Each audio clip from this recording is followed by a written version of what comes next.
Els alumnes de secundària de diversos centres educatius de Sant Boi també han pogut sentir les experiències d'alguns dels defensors i defensores de drets humans. Aquesta activitat emmarcada en les que s'han portat a terme juntament amb el Barrejant i d'altres pretenen generar consciència social entre els més joves.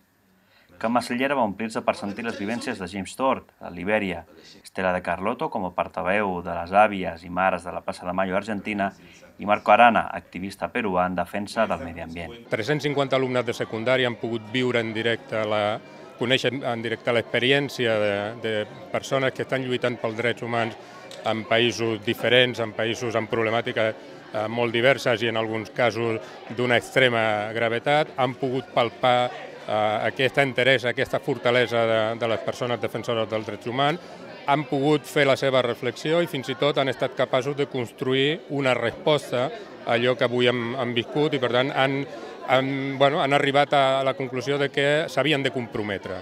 El fòrum s'ha desenvolupat com un diàleg entre els joves samboians i els defensors de drets humans, que han explicat el seu recorregut envers les qüestions dels estudiants samboians.